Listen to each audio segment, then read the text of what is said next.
Signed Programmes Part 3.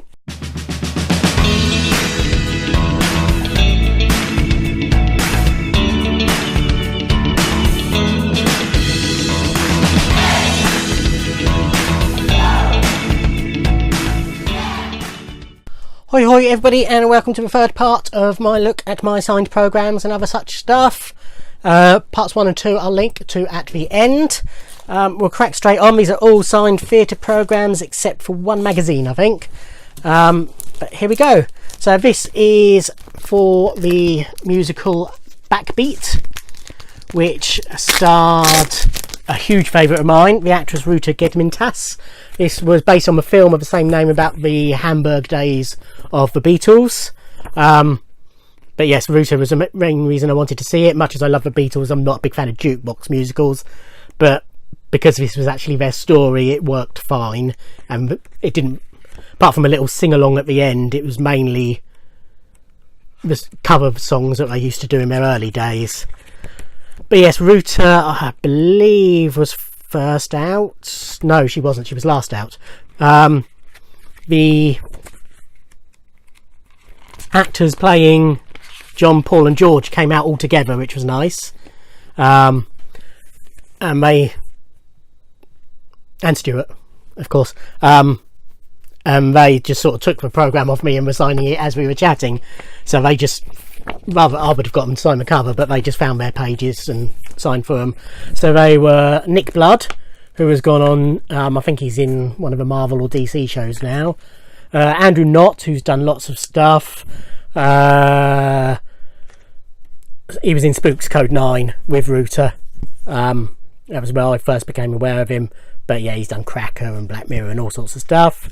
Daniel Healy, who played Paul, and Will Payne, who played George. And then after that, Ruta came out, and she was gorgeous. She signed. I first really became aware of her in the TV series Lip Service, and she signed the first series of that on Blu-ray for me. But she was actually in Spooks Code 9. That was when I first saw her, but I really fell for her through Lip Service. She was also in the Tudors, Waking the Dead, The Borgias, Personal Affairs, which was a very good show, but was under publicised, and so only got one series. And she's most recently she's been in The Strain, and she's done some films. But yeah, she's a big favourite of mine, is Ruta. And she was huge, really tall, but she was very nice. She had a friend meeting her as well, but she was still happy to stop and sign for me. Next is, I think this was all on the same trip, so this would have been 2015, 14. Oh no, a lot earlier. This would have been 2012. Okay. I don't know. This is for the Ladykillers, which was a stage musical based on the Ealing film. It's written by Graham Linehan, who wrote, amongst other things, or wrote or co-wrote, Father Ted, Black Books, The IT Crowd. That alone, his credentials alone made me want to see this. But the cast was fantastic, and they were all really nice, and they all came out and signed afterwards, and we were all friendly. There was about maybe half a dozen of us waiting, and they took their time with everyone. So we had Peter Capaldi, who at the time he'd done his performance in Doctor Who in The Fires of Pompeii before he became a Doctor, and he'd done Torchwood, I think. But obviously it was before he was the Doctor. But I remember watching him on stage. His character had a really long scarf, sort of Tom Baker-esque, and I remember watching him on stage thinking he'd make a really good Doctor, and sure enough he did, in my opinion. So the fact that I had that meant I wasn't overly bothered that I never got to get an autograph at Comic-Con this year. James Fleet, probably best known for The Vicar of Dibley. Ben Miller of Armstrong and Miller fame, and then he went on and did Death in Paradise for 3 or 4 series. Harry Peacock, done lots and lots of stuff. Toast of London he's in. Oh, so many things. He's done Doctor Who, Star Stories, Grandma's House, Pie in the Sky, The Bill, Kingdom, Jonathan Creek, but he's just done lots and lots of stuff. Clive Rowe, who's an excellent theatre actor. He's done some television. He was in the Kylie Doctor Who episode Voyage of the Damned. Beverly Walding, who again is just one of these actresses who's done lots of stuff. Marcia Warren, again.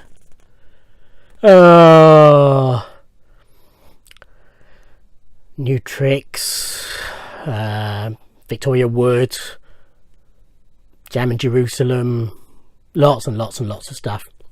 Stephen White, who again was really nice. You can see, you know, thanks for coming and all my love and what have you.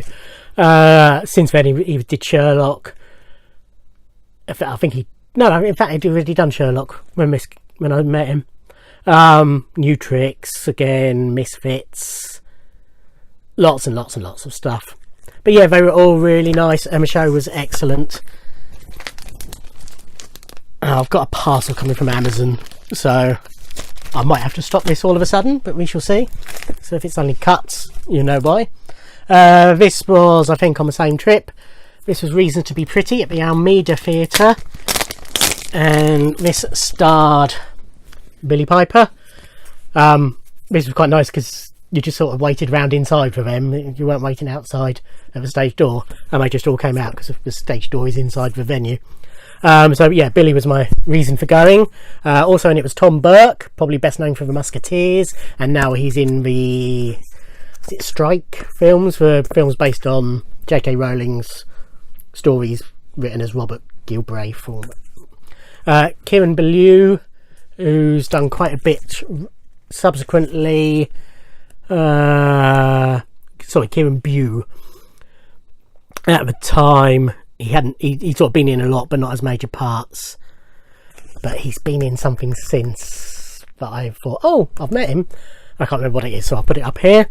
And Matty Sharnbrook, who again at the time hadn't done much apart from theatre work, but is now definitely best known for playing Sherlock's sister Euros, was it? Something like that. I'll put it out there. In the last series of Sherlock, the main baddie of the series. This is One Man, Two Governors, which is a brilliant show, and I was fortunate enough to see it when James Corden, who originated the role, was still in it. When did I see it? I think this was either 2011 or 2012. I think I can hear my parcel. Possibly. We shall see. But yeah, really good show. One Man, Two Governors. And got a lot of a cast to sign afterwards. So we've got that's James Corden. He was okay, but he was a bit distracted.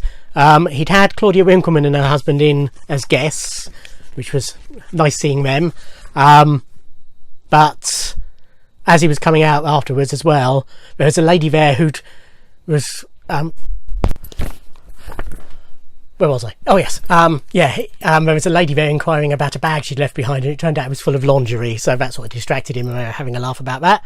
But he was pleasant enough and happy to sign. He was last one out. First out was Trevor Laird, who amongst other things was Martha Jones's dad in Doctor Who. He was in a rush because he had a train to catch, but as soon as I said to him, I just need a signature, he was fine, you know. Then I think Oliver Chris was the next one out, who, if you've watched part 2, I think it was, I'd already met in Season's Greetings. A bunch of the cast of this were arranging to go for drinks, and he sort of went off with them for drinks. I mean, a bit late, sort of 10-15 minutes later, whilst I was still waiting, he sort of came back to pick something up, I think it was, from his dressing room, but he just sort of smiled and winked at me as he came back, which was nice. Daniel Rigby, who's an excellent actor. He's probably best known, sadly, for the BT adverts he was in, but at the time it wasn't long after he'd played Eric Morecambe in a biopic about Eric and Ernie, which I think might have been called Eric and Ernie, was it? But he'd won a BAFTA for it, which was well deserved, and I congratulated him on that. And let me, it's in alphabetical order. Yeah, it was called Eric and Ernie. And while I was waiting, there's an actress, well, there's a lady who was stood next to me who was clearly waiting for somebody specifically in the cast, and I knew I recognised her, and could I remember who she was? And it was the actress Susanna Fielding, who I knew best from the sitcom Pete versus Life. And we sort of exchanged pleasantries, but if I'd have really, and I was still thinking, I know you. So it was, as I say, it was annoying. She was also in the film 4321, Noel Clarke's film, which I absolutely adore. And if I'd have known, obviously, I'd have got her to sign something, but it was only later, and I thought, that's who she is. But she was waiting for Jemima Rooper, who possibly is best known for the TV series Hex, but she's done lots of other stuff as well. But yeah, so that was a nice one to get. Okay, this next one I shall have to censor. It's a copy of Front magazine, signed by the glamour model who is my favourite glamour model, Seren Gibson. She's now an actress who goes by a given first name of Haf, H-A-F. She's Welsh. But they sold limited signed copies of their magazines, and this one's, as I say, is signed by Seren, but she has got her boobs out on the cover, so I'll have to pixelate it. But there we go, nicely signed. As I say, she's my favourite glamour model, that's why I got that. This is a signed programme for Richard III at the Trafalgar Studios. This was, I think, the same year as Nicole Kidman. Is it going to say? Probably not, because that would be too useful. Where are we? 2013 this was, anyway, by the looks of it. Or it might have been end of 2012. No, this was end of 2012. But Richard III himself was played by Martin Freeman. Lots of people waiting for him, because this was obviously in Sherlock days. And we were sort of in a huge great semicircle and too deep, and he sort of worked his way round doing everybody, came to mine, and I'm stood there. Because there's lots of Japanese women or girls there, so obviously, as is their nature, literally, they tended to be a lot shorter, so I waited behind them, and I was stood there. And he missed me entirely. So he got to the end, and I quickly shouted out, "Martin, can you sign mine?" So he came back, and I said, "Can you make it out to Martin?" And all these Japanese girls just laughed. Like, two people having the same name was the funniest thing ever. So that's why he sort of put "Hi Martin" with an exclamation mark. But he was very good natured, and he sort of gave me a wry smile when they all laughed. When I was clocking out the venue earlier in that day, as I was walking away from finding the stage door, Gina McKee, who was also in it, was sort of heading towards it, and we just sort of said hello to each other, but she never came out stage door at the end. None of the rest of the main cast did, or certainly not that were identifiable. They might have come out all trussed up. This is Skylight at the Wyndham's Theatre, which was on the same break, so that would have been 2012. It was a two-hander starring Kerry Mulligan and Bill Nighy. Unfortunately, Bill never came out, but Kerry did, and she's another favourite actress of mine, and she was happy to sign. She was very pleasant. There's lots of dealers there, some of them being very rude about some of the other people who were, the genuine theatre goers who were there. Wasn't a pleasant experience from that point of view. Not many more now. This is Dirty Rotten Scoundrels, which I saw at the Savoy Theatre. Is that the same? That might have been 2012 as well. Pass. This is the collector's brochure. I also got the normal programme, but this is what I got signed. I wanted to get Rufus Hound, who I did, Robert Lindsay and Samantha Bond. Robert Lindsay had a car waiting for him at a different exit, and he was literally straight out, and into the car. I believe he did come out stage door at some shows, but for some reason that night he didn't. Samantha Bond at the Savoy Theatre. The main entrance to the stage door is sort of at the back of the theatre, but from the stage door you can go up some steps and go up to where all the taxis wait outside the Savoy Hotel, and she went up that way, so she never came round. But Rufus did, who was my main target. I love Rufus Hound. I think he's a very clever, very funny bloke, and as it turns out, a very, very nice bloke as well. We had a lovely chat. He signed his stand-up DVD for me and put a nice message on it, which you will see when I get round to them. But he was just genuinely just really, really nice. And he signs with a little paw print, because he's Hound, obviously.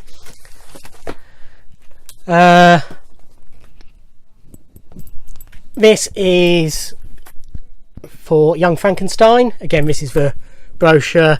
I've got the programme as well. They usually, you know, they're sort of, you know, £8 for this and £5 for the normal programme, or £10 if you buy them both, so I always end up getting them both. I was dithering which one to get. I made the wrong choice because of the cover of this, none of the pens, there's 3 different pens on this and none of them have taken particularly well. Maybe I should have just gone for black ink, but I was trying to get the metallic ones. I thought they would have shown up nicely with the logo. But Leslie Joseph has signed it. I see it's really difficult to show up. Oh, you can just about make it out there. Summer Strallen, Hadley Fraser, they're all very nice. It was just starting to rain when Leslie came out, so she was in a bit of a rush to get into her car, but she still stopped and signed and smiled. And then last one out, who I was waiting ages for on my own, was Ross Noble, who was my main reason for going. Stand-up comedian who was playing Igor in the show. It was excellent. There'd been a problem during the show and they'd had to stop, and him and Hadley had come out and sort of improvised for 5-10 minutes, and we were talking about that and what had happened at other shows and what have you. And he was really nice, and he was just kept talking. He'd start to walk away and then he'd turn back and he'd say something else and turn back, and he was just really nice. As I say, I just regret the choice of pens on that. This was probably my favourite ever signing experience, which was on my first trip up to London. This was to see Legally Blonde, the musical. This was also at the Savoy, and they had it arranged so at the top bit, as I say, which is where all the taxis and everything are, they had a barrier out, and they encouraged the cast to all come up and sign, which all the main cast did on the night I went. So first up was, I think, Peter Davison and Jill Halfpenny, who came up together, so it was nice to get them. Peter's always pretty quiet. I think he's quite a shy bloke, even though he does signing shows and everything. I think he's actually quite a shy bloke, but he was pleasant enough. Jill was lovely. Then I think next up was Alex Gaumond, who is, where are we? Proper musical theatre bloke. He hasn't done much outside of theatre, but he was very nice, and as you see, he dedicated. Then Duncan James, probably primarily known for being in Blue, came out. And he was really nice, and he told us that Sheridan might not come out, Sheridan Smith, who played for Lead, Elwoods, because she wasn't feeling very well. But we waited a bit longer, and sure enough, Sheridan did come out, and even though her driver or whoever it was who was with her was saying she was in a rush, she had to be somewhere, she was just taking ages with everybody. I was sort of on the last stretch of the barriers, so I wasn't far from the end, so she'd done lots of people before she got me. But when I got to her, spoke to her, congratulated her on the performance, told her how wonderful she was. She signed that, and then she just sort of looked at me and leapt forward and she kissed me on the lips. So that's why it's probably my favourite signing experience, and I've been in love with her ever since. So that was really nice. Last two are my programmes. You might have seen these already on a previous video. Last 2 years we've been to see the show Rip It Up, which is a dance show from a Strictly World, but not officially a Strictly show. And The first show was set around the music of the 50s. This year's show was set around the music of the 60s. Both times we've had meet and greets and we've been given signed programmes. So for last year's tour, 2017's tour, the cast was Natalie Lowe, the Strictly Pro, and 2 former Strictly champions, Lewis Smith and Jay McGuinness. And then this year it was Lewis again with Aston Marigold and Harry Judd. So that's it. Yeah, that's all my signed programmes and various other bits and bobs. I hope you'd enjoyed the videos. Probably next up will be books, and then it'll be working my way through all the folders, which should take a long time. So I'll probably still be doing these in about a year's time, or certainly still be being uploaded. But anyway, as I say, I hope you've enjoyed it. Subscribe if you want to see more, like, comment, all that other stuff. Links to parts 1 and 2 are coming up, and I'll see you on another video. Thanks for watching. Bye.